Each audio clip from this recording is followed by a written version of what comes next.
Hello everyone, welcome back to my YouTube channel Litha Classes. In today's session we will discuss about depression and freezing point. So depression and freezing point क्या होता है? जब एक non volatile solute को हम add करते हैं solution के अंदर, तो जो सॉल्यूशन का फ्रीजिंग पॉइंट है वो डिक्रीज कर जाता है. That is known as depression and freezing point. So we can say that when a non volatile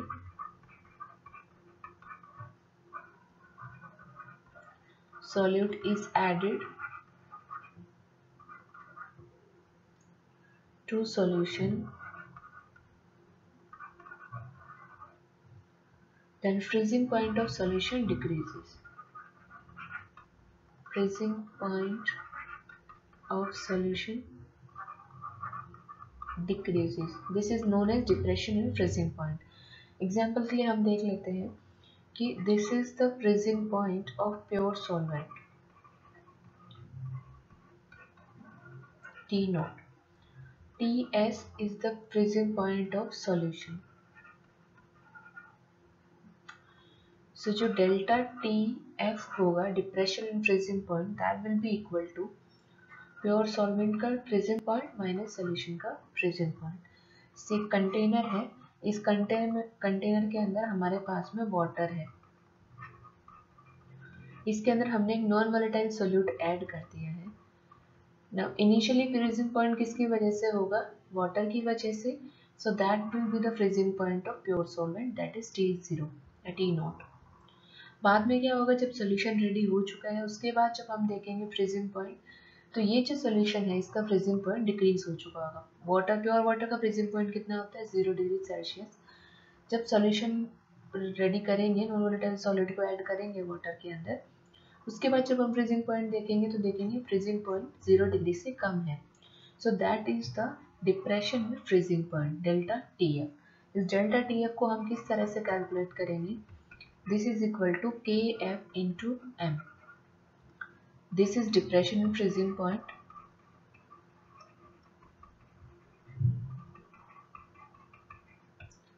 Kf is molar depression constant. This is molar depression constant. या फिर इसके लिए हम एक और वर्ड यूज करते हैं, क्रायोस्कोपिक कांस्टेंट.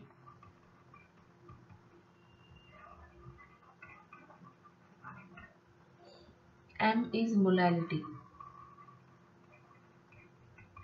और मोलालिटी क्या होती है? Number of moles of solute divided by mass of solvent in kg. This is molality. So यहाँ से हम क्या कर सकते हैं? डिप्रेशन एंड फ्रीजिंग पॉइंट को कैलकुलेट कर सकते हैं. और जो Kf है, Kf that is molar depression constant और क्रायोस्कोपिक कांस्टेंट. इसको हम इस तरह से कैलकुलेट करेंगे, Rm Tf square divided by delta H fusion multiply by 1000. Kf हमेशा सॉल्वेंट का होता है. जैसे ये जो सॉल्यूशन था इसमें सॉल्वेंट क्या था? वाटर था. सो Kf हमेशा किसका होगा? सॉल्वेंट का होगा.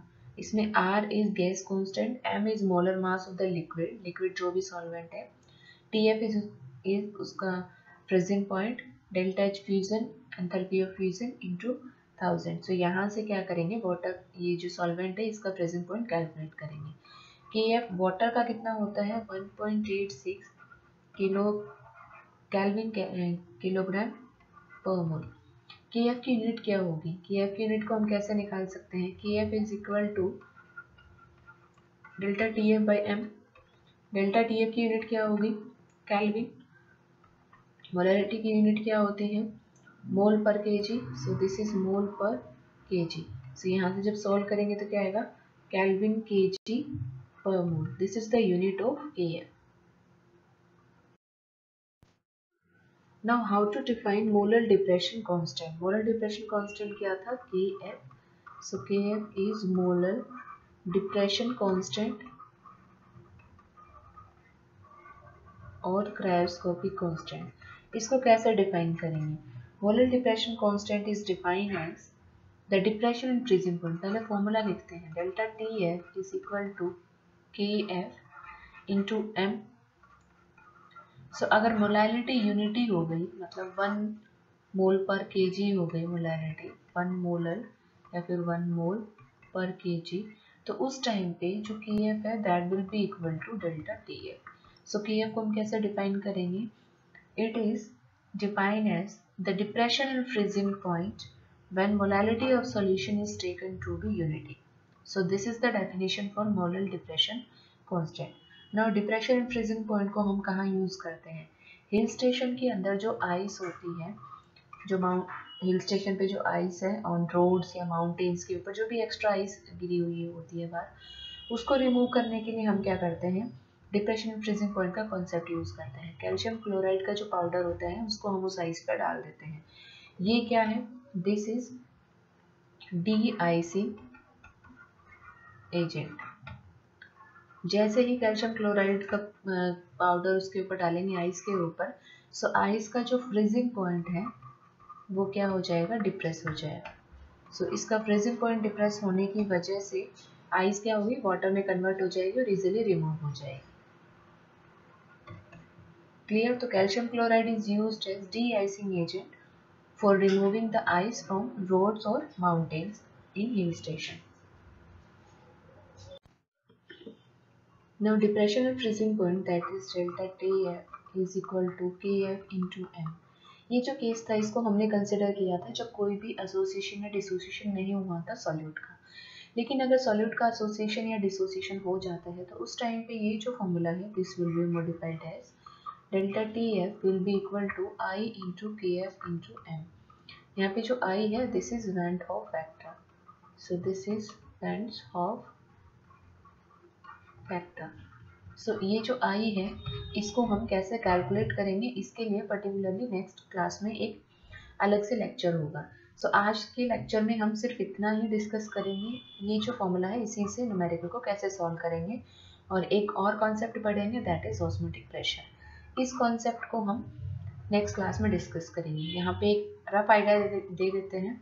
अगर I इज ग्रेटर देन 1 होगा उसका क्या मतलब है कि डिसोसिएशन हुआ है। If I is equal to 1 है सो मतलब कोई भी डिसोसिएशन एसोसिएशन कुछ भी नहीं हुआ है। If I is less than 1 है उसका मतलब है एसोसिएशन हुआ है। सो इस कॉन्सेप्ट को हम नेक्स्ट क्लास में डिटेल में डिस्कस करेंगे। उससे पहले हम लास्ट कोलिगेटिव प्रॉपर्टी को डिस्कस करते हैं that is osmotic pressure. So osmotic pressure क्या होता है? The movement of solvent particularly from high concentration to low concentration of solvent through semi permeable membrane is known as osmosis. So उसके लिए हम एक वर्ड इस तरह से एक कंटेनर लेते हैं। सपोज यहाँ पे एक सेमी परमेबल मेम्ब्रेन है, यहाँ पे हमने क्या लिया है? सॉल्यूशन लिया है या फिर प्योर सॉल्वेंट लिया है, प्योर सॉल्वेंट, और यहाँ पे हमने क्या लिया है? सॉल्यूशन लिया है।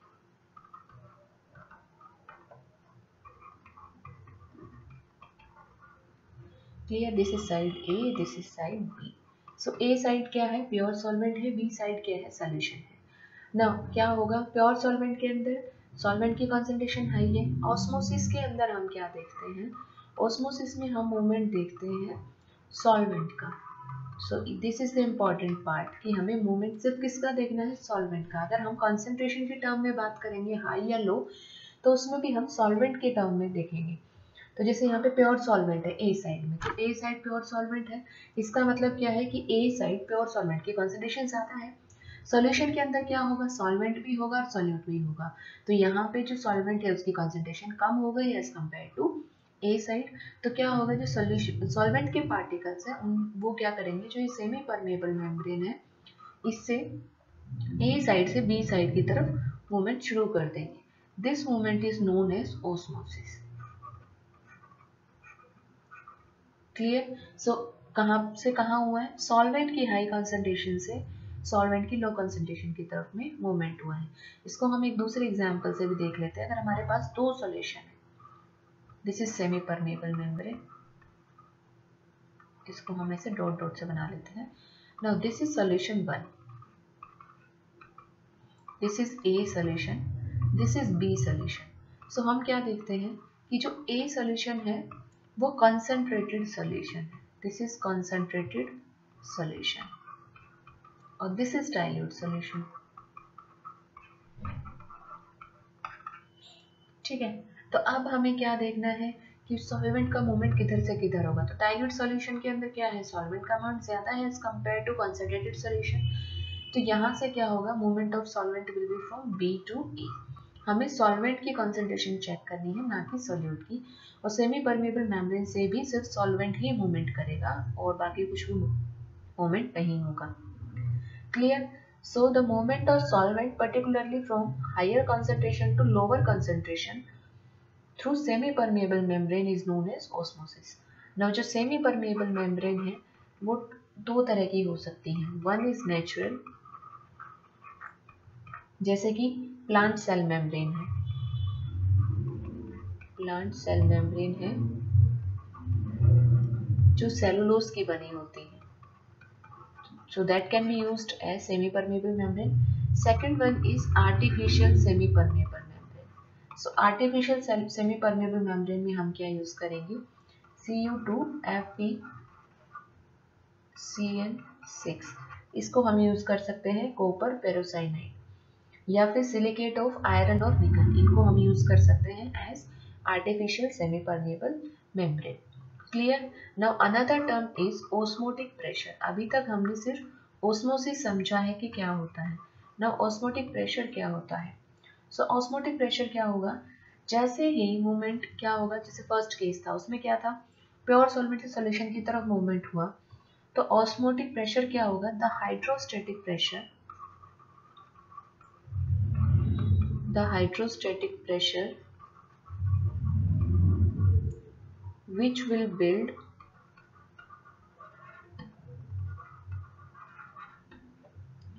on solution side and which resist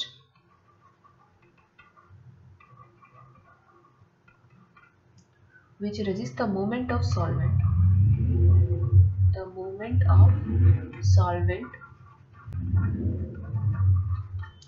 from pure solvent to solution, from pure solvent to solution through semi-permeable membrane is known as osmotic pressure. इसको समझ लेते हैं। देखो क्या हुआ था, मूवमेंट हुआ था प्योर सॉल्वेंट से सॉल्यूशन की तरफ सॉल्वेंट का। क्लियर? तो जब सॉल्वेंट इधर से इधर मूव कर रहा था तो जो सॉल्यूशन साइड है यहाँ पे क्या हुआ था, एक हाइड्रोस्टैटिक प्रेशर, हाइड्रोस्टैटिक मतलब वाटर की वजह से जो प्रेशर बिल्डअप हुआ था, और वो प्रेशर जो रेजिस्ट करेगा movement of solvent from pure solvent to solution. मतलब यहाँ पे जो प्रेशर बिल्डअप होगा वो क्या करेगा, प्योर सॉल्वेंट का ए साइड से बी साइड की तरफ मूवमेंट है उसको रेजिस्ट करेगा, वो नहीं चाहेगा कि इधर की प्योर सॉल्वेंट से सॉल्यूशन की तरफ मूवमेंट हो। सो that will be the osmotic pressure. Clear? तो ऑस्मोटिक प्रेशर क्या होगा, हाइड्रोस्टैटिक प्रेशर होगा जो हमेशा किस तरफ बिल्डअप होगा, जिस तरफ सॉल्वेंट मूव कर रहा है। अगर ए साइड से बी साइड मूवमेंट कर रहा है तो बी साइड प्रोड्यूस होगा, अगर बी साइड से ए साइड की तरफ मूवमेंट हो रहा है सॉल्वेंट का तो ए साइड प्रोड्यूस होगा। सो दिस इज इंपॉर्टेंट कि वो ऑस्मोटिक प्रेशर उधर होगा जिधर मूवमेंट ऑफ सॉल्वेंट होगा। क्लियर? नाउ जो ऑस्मोटिक प्रेशर है उसको हम किस तरह से सॉल्व करेंगे। सो ऑस्मोटिक प्रेशर की जो मैथमेटिकल एक्सप्रेशन है वो क्या है, pi is equal to CRT। So pi is osmotic pressure,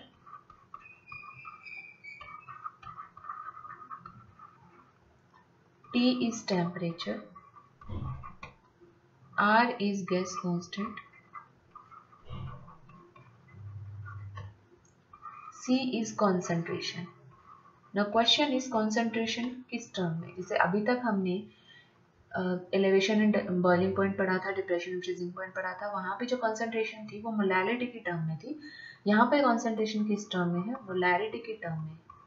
This concentration is in the form of molarity, that is number of moles of solute divided by volume of solution in liter. Clear? So this is pi. Now जो यहाँ पे हम अगर osmotic pressure है हमारे पास में atmosphere में। सो are की वैल्यू हम क्या करेंगे, नॉर्मली लेंगे 0.083 एटमॉस्फेयर लीटर पर केल्विन पर mole. So that will depend on the unit of pi, pi की यूनिट के ऊपर डिपेंड करेगा। क्लियर, जनरली क्या होता है 0.083 से ही हम सॉल्यूशन करेंगे। नाउ ये केस है जब कोई भी जो सॉल्वेंट हमने सॉल्यूट यूज किया है सॉल्यूशन के अंदर, उसके अंदर कोई भी एसोसिएशन या डिसोसिएशन नहीं हो रहा। लेकिन अगर एसोसिएशन होता है या डिसोसिएशन होता है, सो ये जो फॉर्म है this will be modified as this. So आज के सेशन में हम सिर्फ ये जो फॉर्म है इसी के ऊपर फॉर्मूला जो न्यूमेरिकल्स है उनको डिस्कस करेंगे। नेक्स्ट क्लास में हम एसोसिएशन और डिसोसिएशन का केस भी डिस्कस करेंगे। जैसे हमने डिप्रेशन में फ्रीजिंग पॉइंट में देखा था, आई क्या था, वेंट होप फैक्टर। सो यहाँ पे भी आई सेम है, went hope factor. Clear? Now moving to the next concept. Now हमारे पास इक्वेशन क्या थी, pi is equal to C R T. So इसको हम लिख सकते हैं y is equal to M X. अगर y एक्सिस के ऊपर हम प्लॉट करते हैं pi, that is osmotic pressure, और x एक्सिस के ऊपर हम टेम्परेचर प्लॉट करते हैं, तो स्लोप क्या आ गई, this one will be the slope. Slope will be equal to c into R, concentration into gas constant. अगर हम इसी को इस तरह से प्लॉट करते हैं, x एक्सिस के ऊपर हम कॉन्सेंट्रेशन लेते हैं और y एक्सिस के ऊपर अगर हम पाई लेते हैं, so this slope will be equal to c into T. इसको हम और भी सिंप्लीफाई करके लिख सकते हैं। देखो पाई इज इक्वल टू क्या था, सी आर टी था। c को क्या लिख सकते हैं, number of moles by volume into R T. Number of moles को क्या लिख सकते हैं,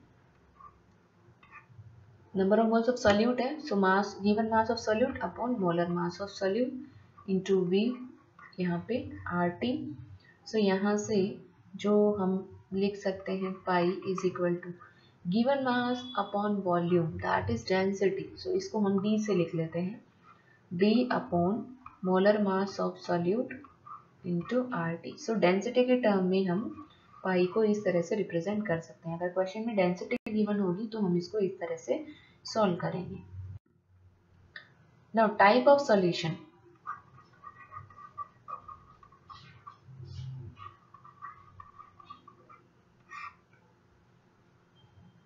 type of solution, first is isotonic solution.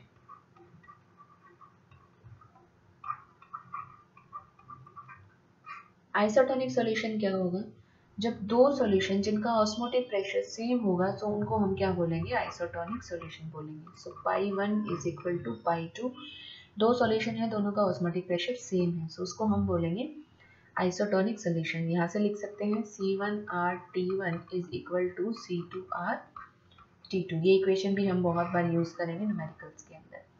Second case is hypertonic solution.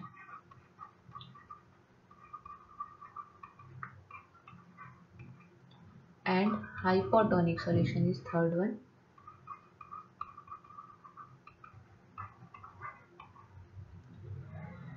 So इसको हम देख लेते हैं कि हमारे पास A सॉल्यूशन है और B सॉल्यूशन है। Solution A has higher osmotic pressure, so इसका ऑस्मोटिक प्रेशर है that is greater than osmotic pressure of B। So A solution को हम क्या बोलेंगे, हाइपरटोनिक सॉल्यूशन बोलेंगे।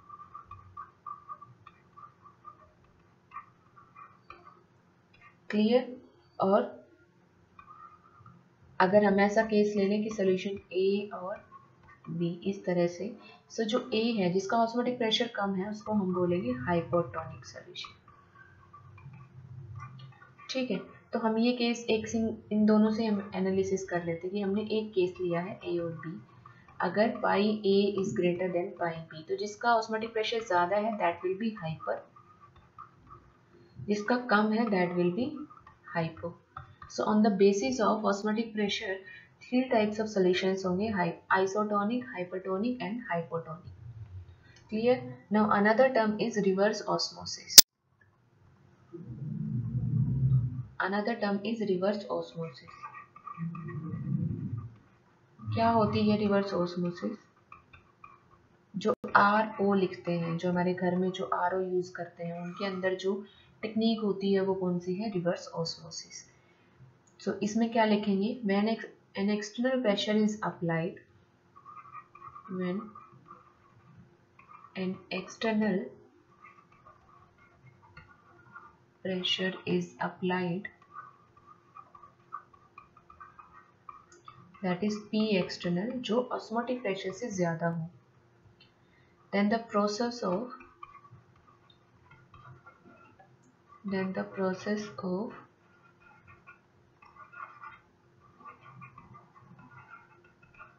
osmosis gets reversed, and this is known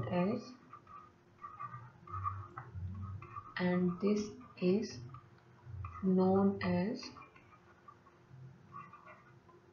reverse osmosis. Clear. हमने क्या देखा था, एक प्योर सॉल्वेंट था, this is SPM, semi permeable membrane. यहाँ पे ए साइड में हमने लिया था प्योर सॉल्वेंट, बी साइड में लिया था solution.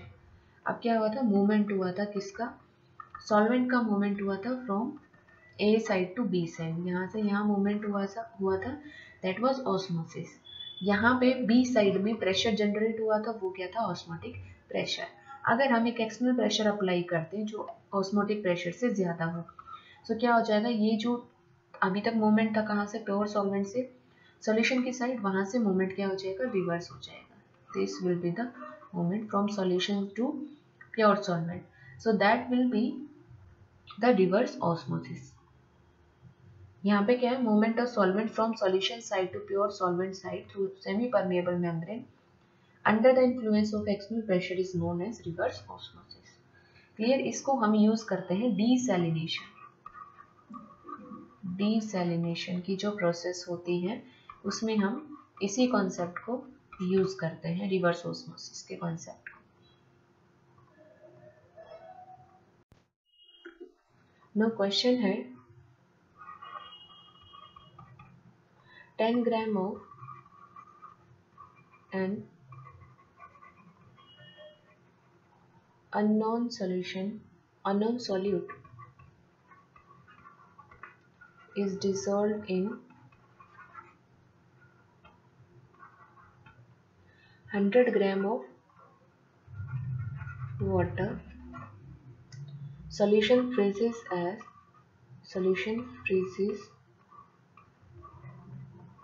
at -1.86 degree Celsius. First part क्या कैलकुलेट करना है, that is molarity. Second part is boiling point of solution. Third part is if the solution is carried at 101 degree Celsius temperature, find out amount of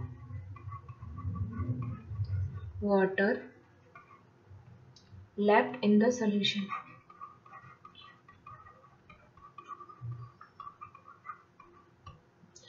सो यहाँ पे जो question है उसमें क्या है, 10 ग्राम ऑफ सोल्यूट है जिसको डिसोल्व किया है 100 ग्राम ऑफ वाटर के अंदर, दिस इज वाटर। सॉल्यूशन का फ्रीजिंग पॉइंट दे रखा है -1.86 डिग्री सेल्सियस। मोलैरिटी कैलकुलेट करनी है, boiling point of solution calculate करना है। सॉल्यूशन को अगर हम 101 डिग्री के ऊपर ट्रीट करें तो उस टाइम पे वाटर कितना लेफ्ट हो जाएगा उसको कैलकुलेट करना है। सो ये जो क्वेश्चन है, this is the combination of depression and freezing point and elevation and boiling point, दोनों क्वेश्चंस को कंबाइन करके ये क्वेश्चन बनाया हुआ है। तो चलो पहले इसको सॉल्व करते हैं। फर्स्ट पार्ट, सबसे पहले क्या गिवन है, मास ऑफ सॉल्यूट कितना है 10 gram, mass of solvent that is water कितना है 100 ग्राम। क्लियर। यहाँ से मोलैरिटी नहीं, फर्स्ट पार्ट में हमें मोलर मास कैलकुलेट करना है, दिस इज मोलर मास। कि हमें सॉल्यूट मालूम नहीं है कौन सा है। सो यहाँ से हम क्या देखेंगे, सबसे पहले तो डेल्टा टी एफ कैलकुलेट करेंगे। डेल्टा टी एफ क्या होगा, freezing point of pure solvent minus freezing point of solution. Freezing point of solvent क्या है, सॉल्वेंट क्या है यहाँ पर, वाटर। वाटर का कितना होता है 0 डिग्री सेल्सियस। दिस इज 1.8, ये पॉजिटिव आ गया 1.86। Clear, this is delta T F. Now delta T F is equal to K F into M. Delta T F कितना है 1.86। के एफ मैंने बताया था वाटर के लिए कितना था 1.86, ये याद रखना है। वाटर के लिए के एफ होता है 1.86, यहाँ पे मैं लिख देती हूँ, बहुत बार न्यूमेरिकल्स में नहीं गिवन होता। के एफ होता है 1.86, के बी होता है 0.51 या 0.52। ना मोलैलिटी कितनी होगी, molality will be equal to given mass number of moles of solute. Number of moles of solute क्या होंगे 10 upon molar mass divided by mass of solvent. Solvent है 100 ग्राम, उसको केजी में कन्वर्ट करेंगे। So this will be the molality, यहाँ से cancel out हो गया। सो यहाँ से m कितना आ गया, m will be the 100 gram पर mole. This is molar mass of solute. Now moving to part B. B part के लिए जाएंगे। Delta T B that is elevation at boiling point, वो क्या होता है के B into M. So K B कितना है वाटर का 0.51। क्लियर, 0.51 इंटू मोलैलिटी कितनी हो गई, मोलैलिटी हम निकालेंगे given number of moles of solute. तो कितना है, सॉल्यूट है 10 ग्राम है, 100 उसका मोलर मास है, 100 ही सॉल्वेंट है और उसको 1000 यहाँ के बी से कैलकुलेट करके। सो ये कितना आ गया 0.51 degree Celsius. So this is delta T B is 0.51 degree Celsius. Now हमें क्या निकालना है, बॉइलिंग पॉइंट ऑफ सॉल्यूशन निकालना है, टीबी ऑफ सॉल्यूशन। सो क्या होता है, जैसे हमारे पास में प्योर सॉल्वेंट है जिसका टीबी है टीबी नोट। क्लियर, इसको टीबी नोट ऐसे लिख लेते हैं। जब हमने सॉल्यूट ऐड कर दिया नॉन वोलेटाइल, तो सॉल्यूशन का जो टीबी हो गया that will be greater than, this is TBS, greater than that of pure solvent. So this will be equal to TB of solution minus TB naught. Now TB of, this is delta TB. So delta TB is equal to TB of solution minus TB of pure solvent.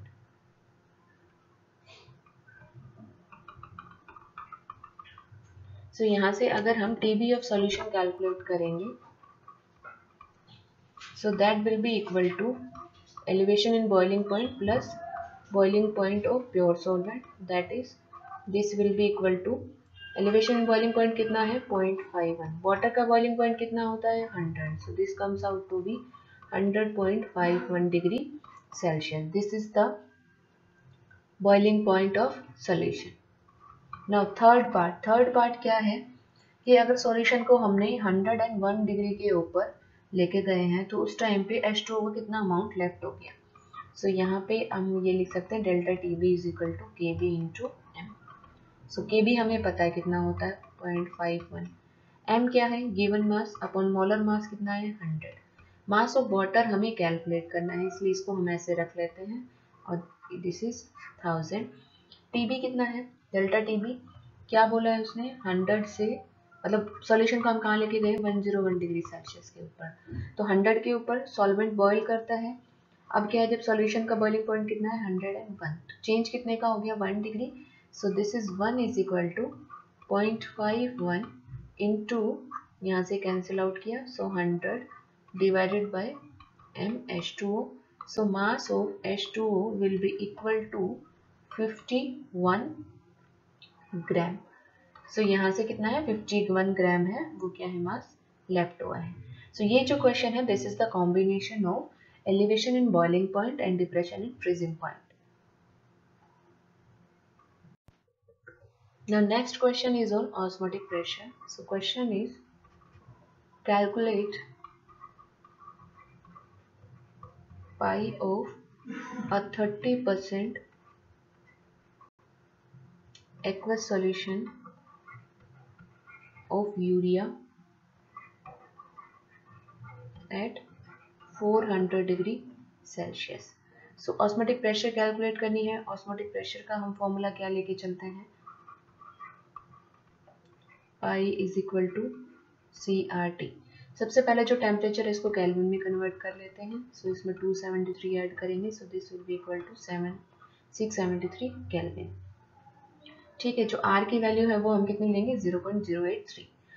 ना जो 30% है इसको हमें solve करना है, C निकालना है। C is molarity, और मोलैरिटी क्या होगी, number of moles of solute divided by volume of solution, that volume must be in litre. So number of moles of solute, देखो 30% का मतलब क्या है, मास ऑफ सोल्यूट कितना है 30 ग्राम, और मास ऑफ सॉल्यूशन कितना है 100 ग्राम। 30% का मतलब क्या है, 100 ग्राम सॉल्यूशन के अंदर 30 ग्राम सॉल्यूट है, और सॉल्यूट हमारा क्या है यूरिया। तो मोलर मास कितना हो गया यूरिया का, molar mass of urea, urea का मोलर मास होगा 60 ग्राम पर मोल। यूरिया का फॉर्मूला होता है NH2 C+O NH2। Clear. Now यहाँ पे क्वेश्चन है कि हमें वॉल्यूम चाहिए सॉल्यूशन की, सॉल्यूशन का हमारे पास मास है, तो mass upon volume is density.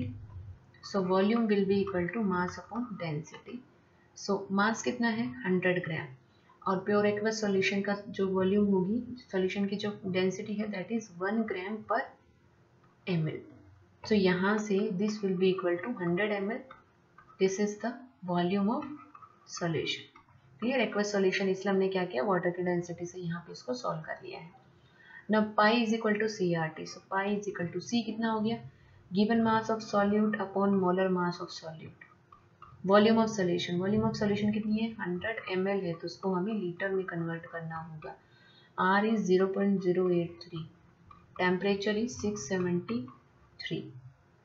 So इसको यहाँ से जब सॉल्व करेंगे, यहाँ पे हो गया 10, दिस इज 2।